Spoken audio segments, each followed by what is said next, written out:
Hello, this is Krasno. I am working on this light that I found. Actually, no, I think I got this from one of my places I used to work. So when I go to turn it on, it doesn't turn on. So we're going to take a look at it. So first thing we're going to do is, I do have a bulb in there, and the bulb does work. We're going to take the bulb out.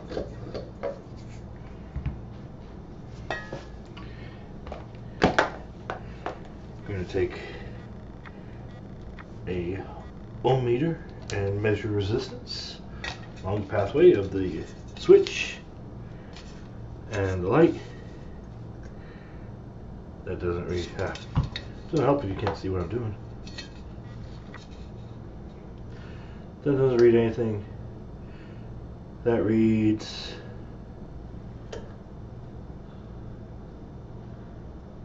yeah, 130 ohms.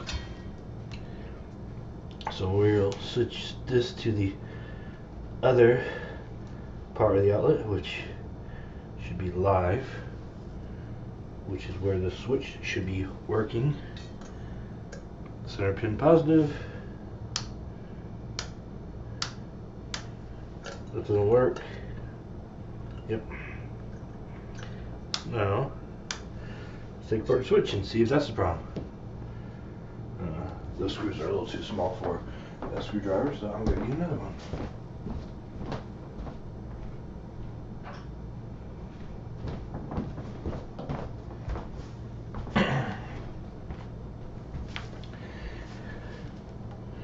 So here's the switch. Move that closer to center.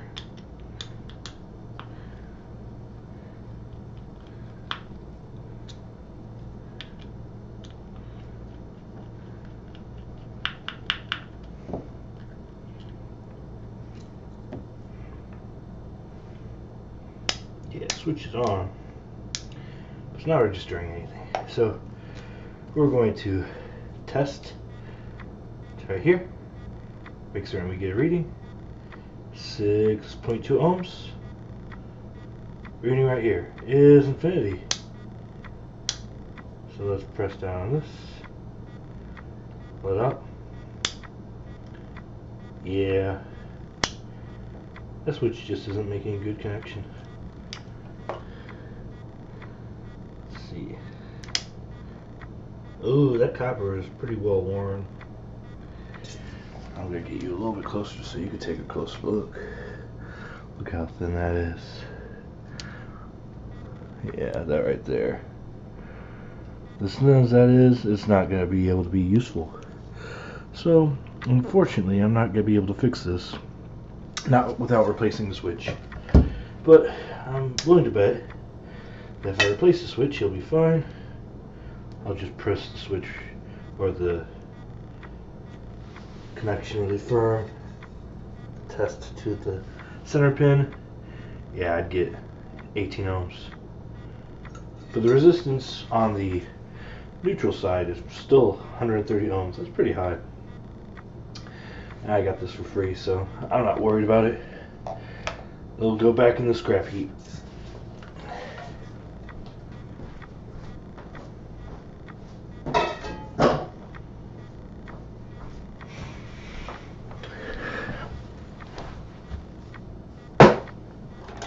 Here is a heater that I got. I bought it at auction. Doesn't turn on. So we're going to see if it blew a fuse and if it's fixable. It may be, it may not be.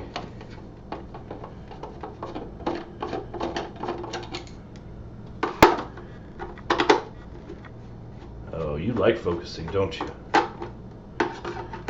I'm using a slightly different camera. It's a webcam on a tripod. It likes to automatically focus, which I don't know is good or not. I think it's just focusing on where the action's at.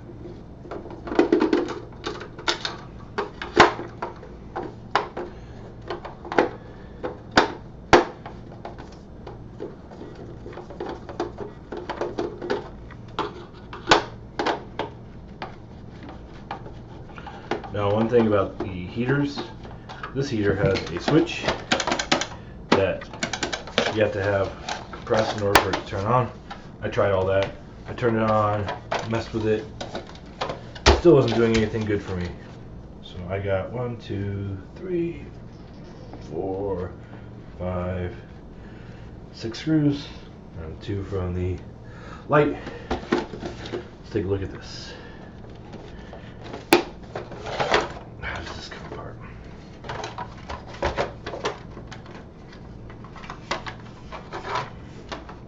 Alright. So I need to take this off in order to split the case completely.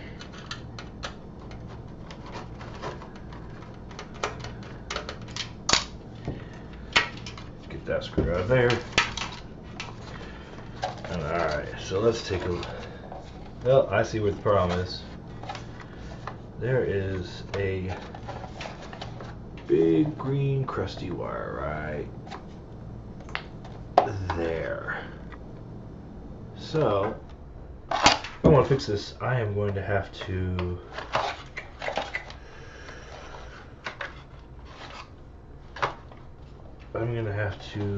solder in a new wire for the live line and hope it doesn't melt again. Well, it's a heater. They're not very expensive, and it wouldn't be very safe for me to solder a wire into something that potentially could burn down the house. So this is going to be scrapped too. I am I'm 2 for 2. Oh well. So these are how the heaters work. You have your controls up here. This is a potentiometer that just actually no, that is a thermostat. Yep, that's a thermostat. There's a bimetal right there where you tighten and loosen it by rotating this. This goes down, that goes up, and it changes the way this pops. You can hear it as I go down. That's lower than room temperature. That's higher, lower, higher.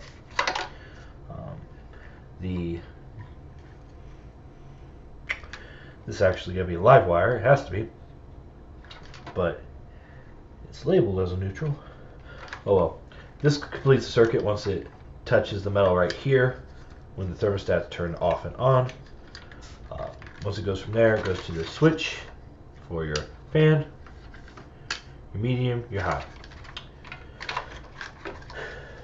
After it goes from there, it goes to this heating coil, heating element, which is aluminum and probably, nickel and cadmium, I want to say. Nickel and chrome. I know it's 2 metals like that. This heats up, fan blows across it, heats up your room. Doesn't matter how big they are, they're limited to 1,500 watts continuous runtime.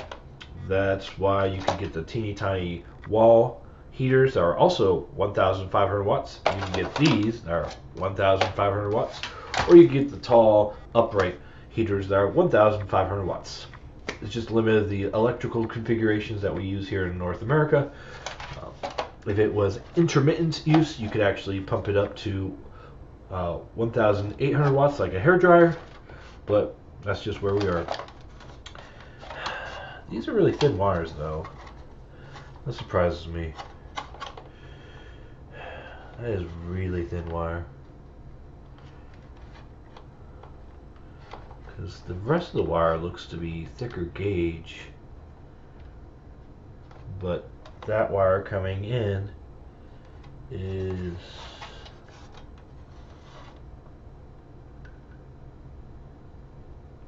(16 gauge? I think that they'd want to use 14 gauge for something like that. Well, either way, it ends up in the trash. Don't want to burn down my house. Thanks for spending some time with me.